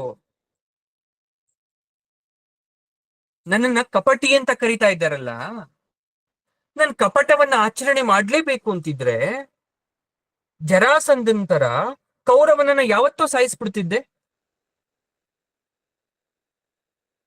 ನೋಡು ಬಾ, ನಾನು ಯುದ್ಧಕ್ಕೆ ಸನ್ನದ್ಧನಾಗಿಯೇ ಸರ್ವಾಯುಧ ಸಮೇತನಾಗಿ ಬಂದಿದ್ದೇನೆ. ಸಭೆಯಲ್ಲಿ ನನ್ನನ್ನ ಬಂಧಿಸ್ತಕ್ಕಂಥ ಯತ್ನವನ್ನ ಮಾಡಿದ್ರಲ್ಲ, ನಾನೇನಾದ್ರೂ ಆಯುಧ ಹಿಡಿದಿದ್ರೆ ಏನಾಗ್ತಾ ಇತ್ತು? ಯಾಕೆ ಹಿಡಿಲಿಲ್ಲ ಗೊತ್ತಾ? ಆ ಜಂತುಗಳ ಜೊತೆ ಋಷಿ ಮುನಿಗಳಿಗೂ ಕೂಡ ಘಾಸಿ ಆಗ್ತಾ ಇತ್ತು. ಹಾಗಾಗಿ ನಾನು ಆತರ ಮಾಡ್ಲಿಲ್ಲ. ನನಗೆ ಯುದ್ಧ ಬೇಕಿಲ್ಲ, ನಿನಗ್ ಬೇಕಾ? ಬೇಕು ಅಂದ್ರೆ ನಿನ್ನ ಹಳೆ ವಿಚಾರದಲ್ಲೇ ಭೂತದ ಬಲೆಯಲ್ಲೇ ಸಿಲುಕ್ತೀಯ. ನಾನ್ ಕೊಡ್ತಾ ಇರೋ ಅವಕಾಶದಿಂದ ನೀನು ವಂಚಿತನಾಗ್ತೀಯ. ಹಾಗಾಗಿ ನನ್ನ ನಿರ್ಣಯವನ್ನ ಹೇಳಕ್ ಬಂದೆ. ಹೇಳ್ತಾನೆ ಪರಮಾತ್ಮ, ನಾನು ಕುಂತಿ ಪುತ್ರ ಅಂತ ತಿಳಿದ ದಿನವೇ ಒಂದು ಆಘಾತ ಆಗೋಗಿತ್ತು. ಸಾಕು ತಂದೆ ಅಧಿರಥನಿಗೂ ತಾಯಿ ರಾಧೆಗೂ ಮೊದಲೇ ತಿಳಿದಿತ್ತು. ಎಂದೋ ಒಂದು ದಿನ ಇವು ನಮ್ಮನ್ನ ಬಿಟ್ಟು ಹೋಗ್ತಾನೆ ಅಂತ ಅನ್ಕೊಂಡಿದ್ರು, ಮಾನಸಿಕವಾಗಿ ತಯಾರಾಗಿದ್ರವರು. ಆದ್ರೆ ಆಘಾತ ನನ್ನನ್ನ ಘಾಸಿಗೊಳಿಸಿತ್ತು. ದಿಕ್ಕೇ ತೋಚ್ಲಿಲ್ಲ. ಲೋಕವು ತನ್ನದೇ ಆತ್ಮವು. ಎಲ್ರು ನನ್ನನ್ನ ವಂಚಕ ಅಂತ ಕರಿಬೇಕಾ? ಒಪ್ಪಿ ನಡೆದ್ರೆ, ಕೈ ಹಿಡಿದ್ರೆ, ಅಪ್ಪ ಅಮ್ಮ ಇವ್ರೇ ಅಂತ ಅನ್ಕೊಂಡ್ರೆ ಸೂತ ಜಾತಿ. ಇಲ್ಲ, ನಾನು ಶ್ರೇಷ್ಠ ಜಾತಿಯವನು ಅಂತ ಅನ್ಕೊಂಡ್ರೆ ಆತ್ಮವಂಚನೆ ಮಾಡಬೇಕು.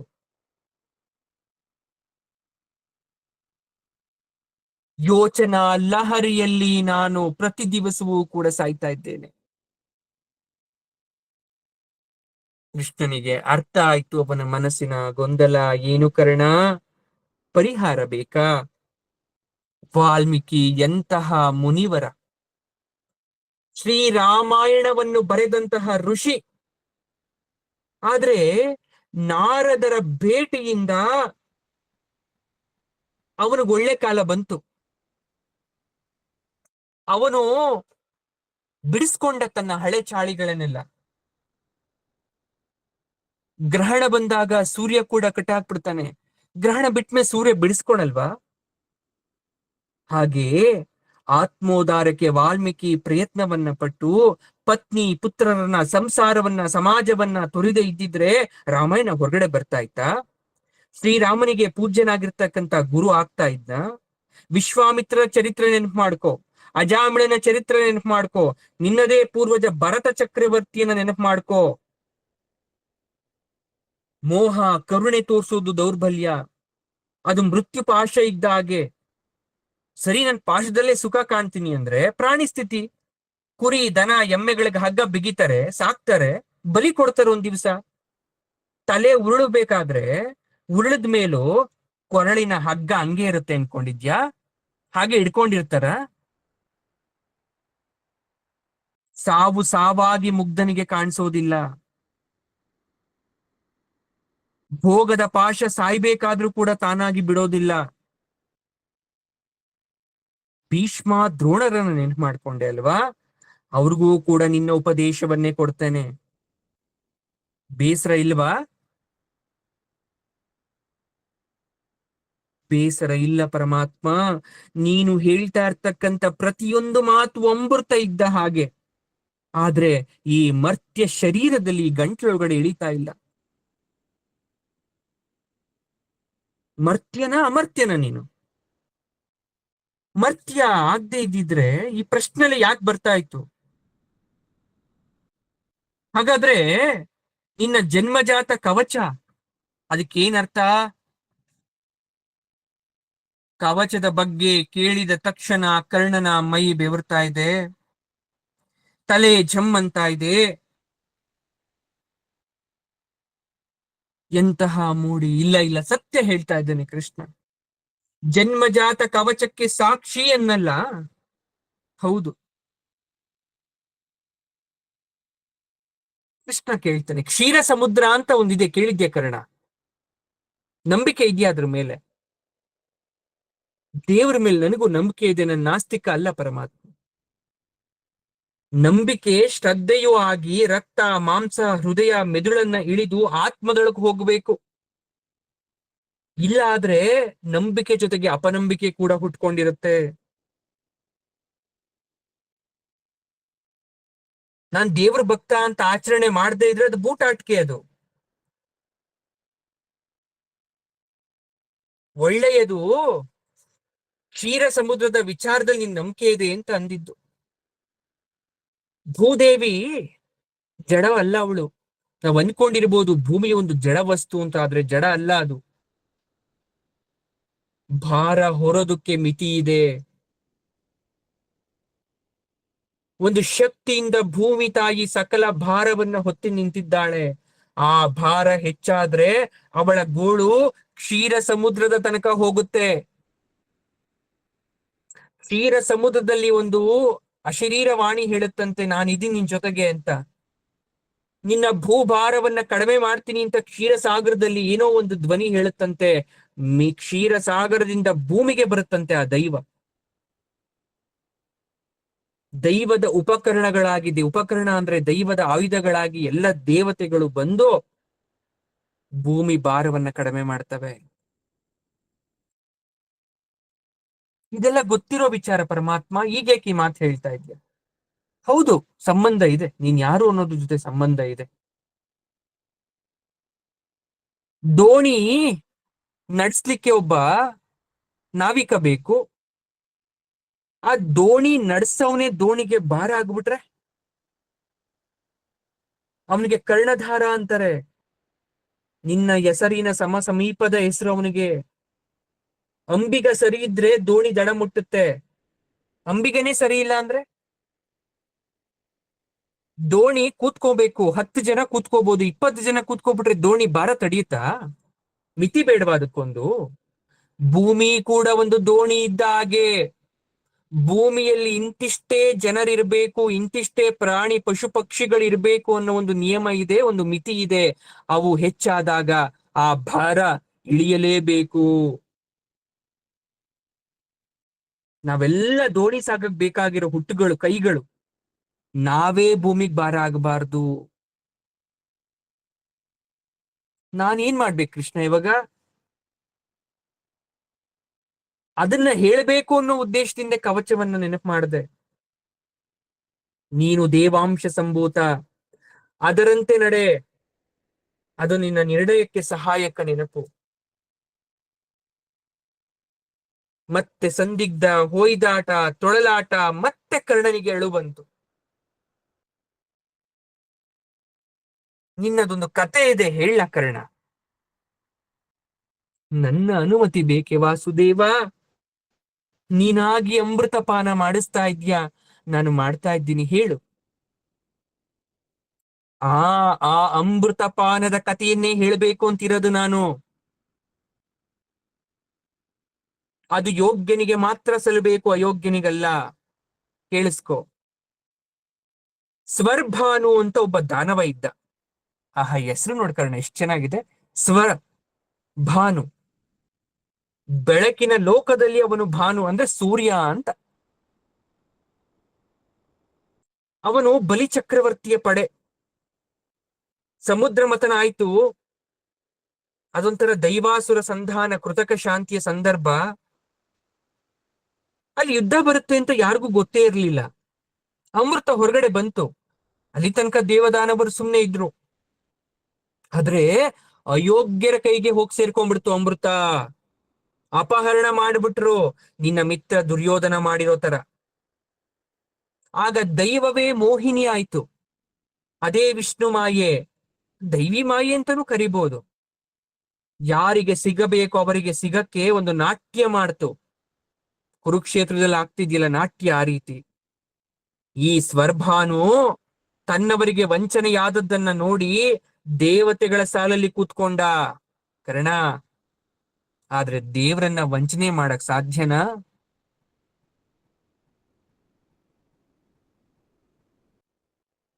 ಅಲ್ಲ. ವಂಚಕರ ಮಾತಿಗೆ ಹೇಳೋದಾದ್ರೆ ಅಲ್ಲಿ ನ್ಯಾಯ ಸಿಕ್ಕಿ ಶಿಕ್ಷಿತರಾದರೆ ದುರಂತ ಅಂತ ಅನ್ಬಾರ್ದು. ಒಳ್ಳೆಯವರು ಕೆಟ್ಟವ್ರ ಸಲ ಕೂತ್ಕೊಂಡ್ರೆ ಅವನೇನ್ ಕೆಟ್ಟವನಾಗಲ್ಲ. ಅದೇ ಕೆಟ್ಟವನು ಒಳ್ಳೆಯವ್ರ ಸಲ ಕೂತ್ಕೊಂಡ್ರೆ ಅವ್ನು ಕೆಟ್ಟವನೇ. ಅವನು ಭೂಮಿ ಮೇಲೆ ಭತ್ತದ ಪೈರ್ ಹಾಕ್ದಾಗ ನದಿ ನೀರು ಸಮುದ್ರ ನೀರು ಸೇರ್ಕೊಂಡ್ಬಿಡ್ತು. ಆ ನೀರ್ ಬಂದಾಗ ಒಣಗೋಗುತ್ತ ಪೈರು? ಬೆಳೆದ ಪೈರನ್ನ ಕಾಡ್ದನ ಎಮ್ಮೆ ತಿಂದು ಹಾಳು ಮಾಡೋದು ದುರಂತ. ಸಹಿಸ್ಕೊಳೋಷ್ಟು ಸಹಿಸ್ಕೋಬಹುದು, ಆಮೇಲೆ ಏನ್ ಮಾಡ್ಬೇಕು?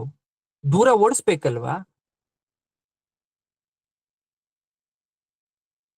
ಕೃಷ್ಣ, ನನ್ನ ಕಣ್ಣನ್ನ ತೆರೆಸ್ತಾ ಇದ್ಯಪ್ಪ. ನನ್ ಯಾರು ಅಂತ ಎಚ್ಚರಿಸ್ತಾ ಇದ್ಯಾ?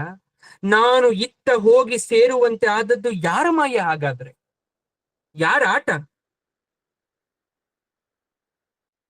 ಇದಕ್ಕೆ ದೊಡ್ಡವರು ಎರಡು ರೀತಿ ಉತ್ತರ ಕೊಡ್ತಾರೆ. ಒಂದು ಸ್ವಬುದ್ಧಿ ಪೂರ್ವಕ ಕೆಡುಕಿನ ಆಯ್ಕೆ, ಅಂದ್ರೆ ನಾನಾಗ್ ನಾನೇ ಮಾಡ್ಕೊಂಡಂತ ಆಯ್ಕೆ ಇದು. ಇಂದ್ರ ರಾಜ್ಯ ಕಳ್ಕೊಂಡ್ ರೀತಿ, ದೂರ್ವಾಸರ ಶಾಪ ಕೊಟ್ರು. ವಿದ್ಯಾಧರಿ ಮಾಲೆಯನ್ನ ಆನೆ ಕಾಲಲ್ಲಿ ತುಳಿಸುದ. ಮಹಾಲಕ್ಷ್ಮಿಗೆ ಹೋಗಿ ಪ್ರಾರ್ಥನೆ ಮಾಡಿದ್ರು, ಮಹಾಲಕ್ಷ್ಮಿ ಮೆಚ್ಚಿ ದುರ್ವಾಸರಿಗೆ ವಿದ್ಯಾಧರಿ ಮಾಲೆಯನ್ನ ಕೊಟ್ರು. ದುರ್ವಾಸರು ಬಂದು ಈ ಮಹಾಲಕ್ಷ್ಮಿ ಕೊಟ್ಟಂತದ್ದು ಸಾಮಾನ್ಯ ಜನರಿಗೆ ಹೋಗ್ಬಾರ್ದು, ಇಂದ್ರನೇ ಶ್ರೇಷ್ಠ ಅಂತ ತಗೊಂಡೋಗಿ ಅವನ್ ಕೈ ಕೊಟ್ರೆ ಆ ಒಣಗಿ ಹೋಗಿರೋ ಹೂ ಎಂದು ಭಾವಿಸಿ ಐರಾವತದ ಕಾಲಲ್ಲಿ ತುಳಿಸ್ತಾ. ಅವನ ಅಹಂಕಾರ ವಿಜೃಂಭಣೆಗಾಗೋಯ್ತು, ಕೋಪ ಬಂತು, ಶಾಪ ಕೊಟ್ರು. ಅದು ಅವನ್ ಮಾಡಿ ತಪ್ಪಲ್ವಾ? ಸ್ವಕರ್ತೃ ಪೂರ್ವಕವಾದಂತಹ ಕರ್ಮ ಅದು. ಇನ್ನೊಂದು ಆಸುರಿ ಪ್ರವೇಶ ಆದಾಗ, ಕೆಟ್ಟದು ಅನ್ನೋದು ನನ್ನ ಒಳಗಡೆ ತುಂಬ್ಕೊಬಿಟ್ಟಾಗ ನಾನು ಒಳ್ಳೆಯವನಾಗಿದ್ರೆ ಕೆಟ್ಟ ಕೆಲಸ ಮಾಡಿಸುತ್ತೆ. ದುಷ್ಟಶಕ್ತಿಯ ಪ್ರವೇಶ ಅಂತ ಕರಿತೀವಿ. ಅವಾಗ ಸದುಪದೇಶ, ಸಕಾಲ ಪ್ರಾಪ್ತಿ, ದೈವ ಕೃಪೆ ಯಾವುದೂ ಅವನಿಗೆ ಬರಲ್ಲ. ಸ್ವರ್ಭಾನು ದಾನವ ಅಂತ ಅನ್ನಲ್ಲ. ಆಯ್ಕೆ ಎಲ್ಲಿತ್ತು? ದೇವತೆಗಳ ಕಡೆ ಕೂತ, ದೇವ ಪಕ್ಷ ಹಿಡ್ದ. ಆದ್ರ ಸ್ವಭಾವ ಬದಲಾಯ್ತಾ? ಆಚಾರ ಬದಲಾಯ್ತಾ? ಕಳ್ಳತನದಲ್ಲಿ ಅಮೃತ ಕುಡಿದ್ರು ಅಸುರನಾಗಿಯೇ ಉಳಿಬೇಕು ಅಂತ ಹವಣಿಸ್ತಾ ಅವನ ಅಮೃತ ಕುಡ್ದಾಗ ಅವನೇನಾದ್ರೂ ದೇವರಾಗ್ತೀನಿ ಅಂದ್ರೆ ಅವಕಾಶ ಕೊಡ್ಬೋದಿತ್ತು. ಆದ್ರೆ ಅಮೃತ ಕುಡಿದ್ಮೇಲೂ ನಾನು ರಾಕ್ಷಸನಾಗಿ ಇರ್ತೀನಿ ಅಂತ ಅವನ ಮನ್ಸಲ್ಲಿ ಇತ್ತಲ್ಲ, ತಲೆ ಹೋಯ್ತು. ಆದ್ರೂ ದೇವ್ರು ಒಂದು ಯೋಚನೆ ಮಾಡ್ತು ಆ ಸಮಯದಲ್ಲಿ. ಅಮೃತಪಾನ ಮಾಡಾಗೋಯ್ತು, ಅಷ್ಟೋ ಇಷ್ಟೋ ದೈವಾಂಶ ಸಂಭೂತ ಬಂದ್ಬಿಟ್ಟಿದೆ. ಕೆಳಗಿಳಿಯದ ಒಡಲು ರಾಹು, ಈ ರಾಹು ಸೂರ್ಯಪುತ್ರ. ಬೇರಾರಾದರೂ ಸರಿ, ಅಮೃತ ರುಚಿಸದವರು ರಾಹುಗ್ರಸ್ತರು. ಸ್ವರ್ಭಾನುವಿನ ತಲೆಯಲ್ಲಿಲ್ಲದ ಮುಂಡದಂತೆ. ಭೀಷ್ಮ ಒಳ್ಳೆಯವನು, ಬಾಯಲ್ಲಿ ವಿಷ್ಣು ಸಹಸ್ರನಾಮವನ್ನ ಪಠಿಸ್ತಾನೆ ಅಥವಾ ವಿಷ್ಣು ಸ್ತುತಿಯನ್ನ ಪಠಿಸ್ತಾನೆ. ಆದ್ರೆ ದುರ್ಯೋಧನನ ಪಕ್ಷದಲ್ಲಿ ನಿಂತಿದ್ದಾನಲ್ಲ, ಏನ್ ಪ್ರಯೋಜನ? ಗುರುದ್ರೋಣರು ಬೃಹಸ್ಪತಿ ಅಂಶವಾಗಿ ಜನನ ತಾಳಿದ್ರು ಭೂಲೋಕದಲ್ಲಿ, ಆದ್ರೆ ಏನ್ ಪ್ರಯೋಜನ? ಅವ್ರು ಯಾರ ಕಡೆ ನಿಂತಿದ್ದಾರೆ? ನೀನು ಕವಚ, ಕರ್ಣ ಕುಂಡಲ ಕವಚದೊಂದಿಗೆ ಉಡ್ತೆ, ಆದ್ರೆ ಏನ್ ಪ್ರಯೋಜನ? ನೀನ್ ಯಾರ ಪರ ನಿಂತಿದ್ಯಾ? ಅರ್ಥ ಆಗ್ತಾ ಇದೆ ಕರ್ಣನಿಗೆ. ಭೂಭಾರ ಅಂದಲ್ಲ ಪರಮಾತ್ಮ, ಅದಕ್ಕೂ ಇದಕ್ಕೂ ಏನಾದರೂ ಸಂಬಂಧ ಇದೆಯಾ? ಇಲ್ಲಿ ಕಾಲಧರ್ಮ ಇದೆ, ಕರ್ಮ ನೀತಿ ಇದೆ, ಕೇಳಿಸ್ಕೋ ಕರ್ಣ. ಮನುಷ್ಯನ ಕರ್ತವ್ಯ ಕೂಡ ಇದೆ. ಎಲ್ಲವನ್ನ ಕಾಲ ಮಾಡುತ್ತೆ ಅಂತ ನಂಬಿ ಕೂರಬಾರ್ದು. ಹೌದು, ಅದು ಮಾಡಿಸುತ್ತೆ. ಆದ್ರೆ ಅದರ ಉಪಕರಣ ನಾವೇ ಆಗಿರೋದ್ರಿಂದ ಪ್ರಯತ್ನ ಪಡಬೇಕು. ಕಾಲ ಹೇಗ್ ಕೆಲಸ ಮಾಡಿಸುತ್ತೆ ಗೊತ್ತಾ? ಸಮಯ ಬಂದಾಗ ಅವರವರ ಬುದ್ಧಿಯನ್ನ ಪ್ರವೇಶಿಸಿ ಅವ್ರ ಕೈಲೇ ಮಾಡಿಸುತ್ತೆ. ಕಾಲ ಮಾಡಲ್ಲ. ಲೋಕವನ್ನ ಅಳಿಸುತ್ತೆ, ಉಳಿಸುತ್ತೆ, ಸೃಷ್ಟಿಸುತ್ತೆ. ಅದೇ ಚಕ್ರ, ವಿಷ್ಣು ಚಕ್ರ. ದೇವರು ಕ್ರೂರ ಅಲ್ಲ. ಮನುಷ್ಯನಿಗೆ ಸ್ವಾತಂತ್ರ್ಯ ಕೊಟ್ಟಿದ್ದಾನೆ ದೇವರು, ಯಾಕಂದ್ರೆ ಆಯ್ಕೆ ಮಾಡ್ಕೊಳ್ಳಿ ಅಂತ. ನೀವ್ ಆಯ್ಕೆ ಮಾಡ್ಕೋಬೇಕಾದ್ರೆ ಕೆಟ್ಟದನ್ನ ಯಾಕೆ ಆಯ್ಕೆ ಮಾಡ್ಕೊಂತೀರಾ? ಲೋಕ ಕಲ್ಯಾಣಕ್ಕಾಗಿ ಉಪಯೋಗ ಆಗ್ತಕ್ಕಂಥದ್ನ ಆಯ್ಕೆ ಮಾಡ್ಕೊಳ್ಳಿ. ಹಾಗಾದ್ರೆ ಪರಮಾತ್ಮ ಕುರುಕ್ಷೇತ್ರದಲ್ಲಿ ಕಾಲನ ಪಾತ್ರ ಏನಪ್ಪಾ? ಅದು ನಿನ್ನನ್ನ ಕೇಳ್ಬೇಕು. ಅಷ್ಟು ಮುಖ್ಯನ ನಾನು? ಹೌದು. ಯುದ್ಧ ನಿಲ್ಲಿಸಬಲ್ಲವನೇ ಯುದ್ಧಕ್ಕೆ ಕಾರಣನಾಗ್ತಾನೆ. ಆಯ್ಕೆ ನಿನಗೆ ಬಿಟ್ಟ ಮೇಲೆ ಈ ಪ್ರಶ್ನೆ ನೀನ್ ಕೇಳಬಾರದು. ಕರ್ಣ ಗುಳು ಅಂತ ಹೇಳ್ತಾ ಇದ್ದ. ಕೃಷ್ಣ ಕೇಳ್ತಾನೆ, ಯಾರಿಗಾಗಿ ಹೇಳ್ತಾ ಇದ್ಯಾ? ಏತಕ್ಕಾಗಿ ಹೇಳ್ತಾ ಇದ್ಯಾ? ನನ್ನ ಉಪದೇಶ ಹೆಚ್ಚಾಯ್ತಾ ನಿನಗೆ? ನನ್ನ ಪ್ರಶ್ನೆಗೆ ನೀನು ಉತ್ತರ ಕೊಡಕ್ಕಾಗ್ತಾ ಇಲ್ಲ. ನಾನಿನ್ನು ಮಾತಾಡಿ ಪ್ರಯೋಜನ ಇಲ್ಲ. ಹೋಗಿ ಬರಲೇ ಅಂತ ಕೃಷ್ಣ ಮೇಲಿದ್ದ. ಕರ್ಣ ಪ್ರಭು ಅಂತ ಅವನ ಪಾದವನ್ನ ಹಿಡ್ದ. ಅವಿವೇಕಿ ನಾನು, ದುರ್ಬಲ ನಾನು, ದುರಂತದಿಂದ ಬಿಡಿಸಿಕೊಳ್ಳಲಾಗದ ದೌರ್ಭಾಗ್ಯಶಾಲಿ ನಾನು. ನಾನೀಗ ಸಂಕಟದಲ್ಲಿದ್ದೇನೆ. ದುರ್ಯೋಧನನನ್ನ ಬಿಡಲಾರೆ. ನನ್ನನ್ನ ಸಾಕಿ ಬೆಳೆಸಿ ಪ್ರೀತಿ ಇಟ್ಟ ಹಿರಿಯರಿಗೆ ದ್ರೋಹ ಮಾಡಲಾರೆ. ನನಗೆ ಪರಮಾರ್ಥ ರುಚಿಸ್ತಾ ಇಲ್ಲ. ವೇದಾಂತ ಅರ್ಥ ಆಗ್ತಾ ಇಲ್ಲ. ಕಾರ್ಯಕಾಲದ ಮನಸ್ಥಿತಿಗೆ ನನ್ನ ಮನಸ್ಸು ಬರ್ತಾ ಇಲ್ಲ. ನಾನು ಪಾಂಡವ ಅಂತ ಘೋಷಿತ ಆದ್ರೂ ಕೂಡ ಭೀಮ ಅರ್ಜುನ ಅದನ್ನ ಒಪ್ಪಲ್ಲ. ಯಾಕಂದ್ರೆ ಘೋರ ಪ್ರತಿಜ್ಞೆ ಮಾಡಿದ್ದಾರೆ. ಯುಧಿಷ್ಠಿರ ಒಪ್ಪಿದ್ರು ಅದಕ್ಕೆ ಯಾರು ಬೆಲೆ ಕೊಡಲ್ಲ. ಪಾಂಚಾಲಿ ನನ್ನನ್ನ ಯಾವತ್ತೂ ಕ್ಷಮಿಸಲ್ಲ. ಅವಳ ಅಪಮಾನಕ್ಕೆ ನೇರ ಕಾರಣ ನಾನು. ನೀನ್ ಇಷ್ಟು ವಿಚಾರವನ್ನ ಸರಿ ಮಾಡೋದು ಕಷ್ಟ.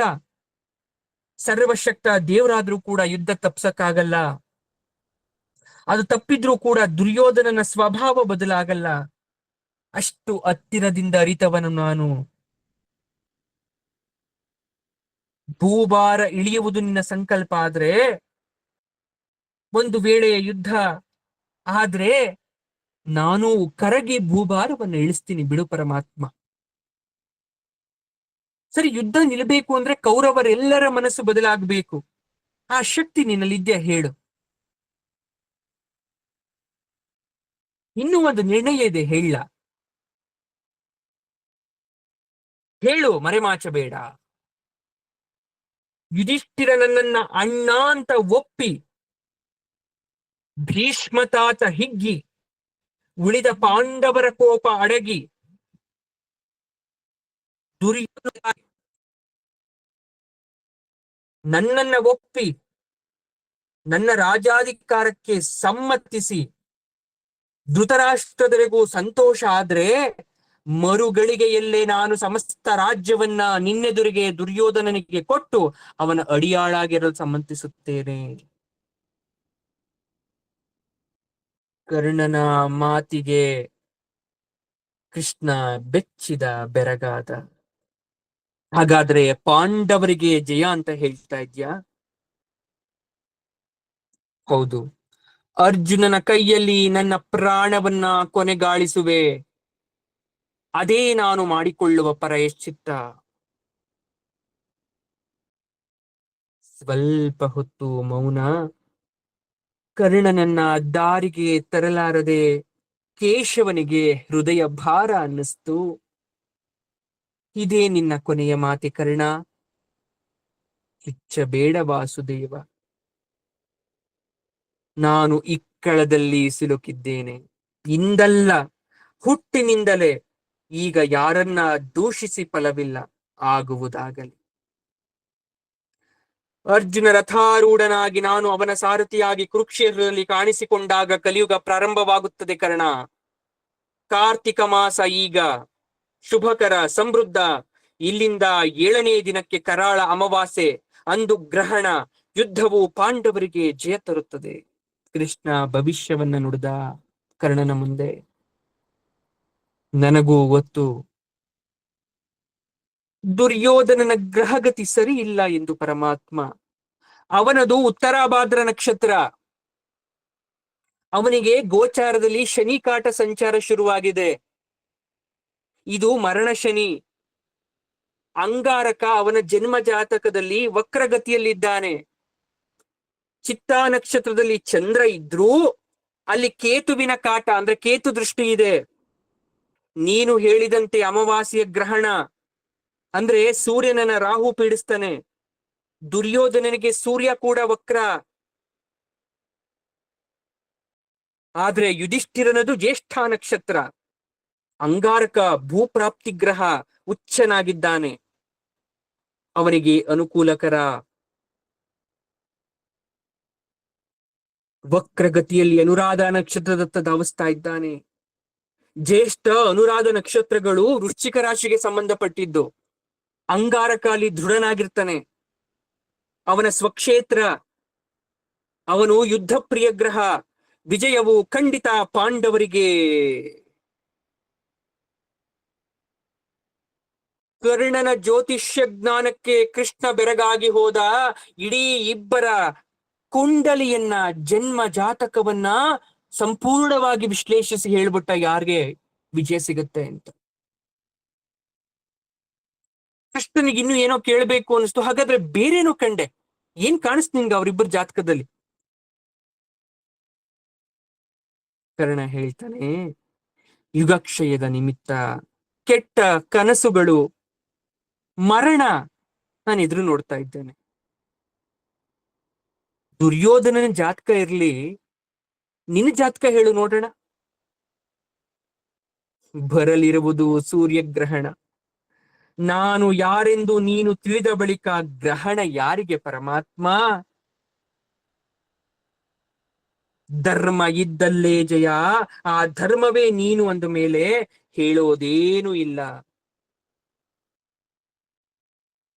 ಕೃಷ್ಣ ಹೇಳ್ತಾನೆ, ಇಷ್ಟು ತಿಳಿದಾದ ಮೇಲೆ ನೀನ್ ಕೇಳೋದು, ನಾನು ಹೇಳೋದು ಏನೂ ಇಲ್ಲ. ಮತ್ತೆ ಏಕಾಂತದಲ್ಲಿ ಭೇಟಿಯಾಗೋ ಸಮಯ ಯಾವತ್ತೂ ಬರಲ್ಲ, ಯುದ್ಧದಲ್ಲಿ ಬರ್ಬೋದೇನು. ಅವರಿಗೆ ಜಯ ಅನ್ನೋದು ದೈವ ಸೂಚನೆ. ಅದಾದ ಮೇಲೆ ನನ್ನ ಆಶೀರ್ವಾದ ಯಾವಾಗ್ಲೂ ಪಾಂಡವರಿಗಿರುತ್ತೆ. ಅವರ ಆತ್ಮ ನೀನು ಅಂದ ಮೇಲೆ ಅವ್ರಿಗೆ ಯಾವತ್ತೂ ಸೋಲಾಗಲ್ಲ. ಹಾಗಾದ್ರೆ ಹೋಗಿ ಬರ್ಲಾ ಕರ್ಣ? ಇನ್ನೊಂದು ಮಾತು, ಇನ್ನೊಂದು ಮಾತು ಕೃಷ್ಣ. ಏನು? ಪಾಂಚಾಲಿಗೆ ನನ್ನನ್ನ ಕ್ಷಮಿಸುವಂತೆ ಹೇಳು ಅಂತ ಹೇಳಿ ಕರ್ಣ ತಲೆಯನ್ನ ಬಗ್ಗಿಸಿ ನಿಲ್ತಾನೆ.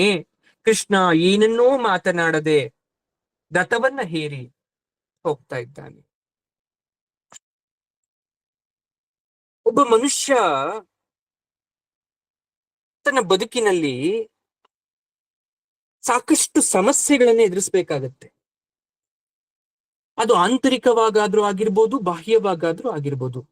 ಮನೆ ಒಳಗೆ ಹೊರಗೆ, ಕುಟುಂಬದಲ್ಲೋ ಹೊರಗಡೆನೋ, ಕೆಲಸದಲ್ಲೋ, ಎಲ್ಲಿ ಬೇಕಾದ್ರೂ ಆಗಿರ್ಬೋದು. ನಾವು ತಗೊಂತಕ್ಕಂತ ನಿರ್ಧಾರ ಬಹಳ ಮುಖ್ಯ ಆಗಿರುತ್ತೆ. ದೇವರು ಸೃಷ್ಟಿ ಕಾರ್ಯವನ್ನ ಮಾಡಿ ನಮ್ಮನ್ನ ಕಳಿಸ್ತಾನೆ. ನೀನು ಬದುಕಿರ್ತಕ್ಕಂತ ಅಷ್ಟೂ ಆಯುಷ್ಯದಲ್ಲಿ ಪ್ರತಿ ದಿವಸ ಹೀಗೆ ಆಗಬೇಕು ಅಂತ ಬರೆದು ಕಳ್ಸಲ್ಲ. ಮುಖ್ಯವಾದುದನ್ನ ಮಾತ್ರ ಬರೆದು ಕಳ್ಸಿರ್ತಾನೆ. 5 ರೇಖೆಯಲ್ಲಿ ಬ್ರಹ್ಮ ಹಣೆ ಬರೆಯೋದು. 5 ರೇಖೆಯಲ್ಲಿ ಅವನ ವಿತ್ತ, ಅವನ ವಿದ್ಯೆ, ಅವನ ಆಯಸ್ಸು. ಮಿಕ್ಕಿದ್ನೆಲ್ಲ ನಾವೇ ಬರ್ಕೊಳ್ಳಿ ಅಂತ ಖಾಲಿ ಬಿಟ್ಟಿರ್ತಾನೆ. ನಮ್ಮ ಅತೀವವಾದ ಲೋಭ ಅಥವಾ ನಮ್ಮ ಬೇಜವಾಬ್ದಾರಿತನ ಅಥವಾ ಮೋಹದ ಮಾಯೆಗೆ ಸಿಲುಕಿ ಇಷ್ಟೆಲ್ಲ ಕಷ್ಟ ಅನುಭವಿಸ್ತಾ ಇರ್ತೇವೆ. ಕರ್ಣನನ್ನ ಒಬ್ಬೊಬ್ರು ಒಂದೊಂದ್ ರೀತಿಯಲ್ಲಿ ನೋಡ್ತೀರಾ. ಕೆಲವೊಮ್ಮೆ ಅವನು ಒಳ್ಳೆಯವನಾಗಿ ಕಾಣಿಸ್ತಾನೆ, ಕೆಲವೊಮ್ಮೆ ಅವನು ಕೆಟ್ಟವನಾಗಿ ಕಾಣಿಸ್ತಾನೆ, ಇನ್ನೂ ಕೆಲವೊಮ್ಮೆ ಅವನ ಅರ್ಥನೇ ಮಾಡ್ಕೊಳಕ್ ಆಗಲ್ಲ. ಹಾಗಾದ್ರೆ ನಾವು ಕರ್ಣರಲ್ವಾ? ನಾವು ಕೆಲವೊಮ್ಮೆ ಒಳ್ಳೆಯವ್ರ ತರ ಇರಲ್ವಾ? ಕೆಲವೊಂದ್ಸಲ ಕೆಟ್ಟವ್ರ ರೀತಿ ಬಿಹೇವ್ ಮಾಡಲ್ವಾ? ಇನ್ನು ಕೆಲವೊಂದ್ಸಲ ಅರ್ಥನೇ ಆಗದೆ ಇರೋ ತರ ಇರಲ್ವಾ? ತಪ್ಪು ಮಾಡಿ ಕ್ಷಮೆಯನ್ನ ಕೇಳಿಲ್ವಾ ಹಾಗಾದ್ರೆ ನಾವು? ಇನ್ನೊಬ್ರಿಗೆ ನೋಯಿಸಿ ನಾವು ನೊಂದಿಲ್ವಾ ಹಾಗಾದ್ರೆ ನಾವು? ಹಾಗಾದ್ರೆ ನಾವು ಕೂಡ ಯಾವ ಪರಿಸ್ಥಿತಿಯಲ್ಲಿ ನಿಂತಿದ್ದೀವಿ? ಹಾಗಾಗಿ ಕರ್ಣನ ಪಾತ್ರದಲ್ಲಿ ಒಂದ್ಸಲ ಒಳಗಡೆ ಹೋಗಿ ಹೊರಗಡೆ ಬರ್ಬೇಕು ನೀವೆಲ್ಲ. ಪ್ರತಿಯೊಂದು ವಿಚಾರವನ್ನ ಕೂಡ ಸೂಕ್ಷ್ಮವಾಗಿ ಗಮನಿಸಿ ಅರ್ಥ ಮಾಡ್ಕೊಳ್ಬೇಕು. ನಾಳೆ ದಿವಸ ಪರಮಾತ್ಮನೇ ಬಂದು ನಮ್ಮ ಮುಂದೆ ನಿಂತು ಅವಕಾಶ ಕೊಟ್ಟು ಸರಿ ಮಾಡ್ಕೊ ಅಂದ್ರೂ ಕೂಡ ಅದನ್ನ ಸರಿ ಮಾಡ್ಕೊಡೋ ಹಂತದಲ್ಲಿ ನಾವಿರಲ್ಲ. ಆಗ ಎಲ್ಲ ಮುಗ್ದೋಗ್ಬಿಟ್ಟಿರುತ್ತೆ. ಎಲ್ಲ ಮುಗಿಯೋದರ ಒಳಗೆ ನಾವು ಸರಿಯಾದ ಹಾದಿಯಲ್ಲಿರ್ಬೇಕು. ಹಾಗಾಗಿ ಪರಮಾತ್ಮನಿಗೆ ಏನಂತ ಹೇಳ್ಬೇಕು? ಸರ್ವಂ ಶ್ರೀ ಕೃಷ್ಣಾರ್ಪಣಮಸ್ತು.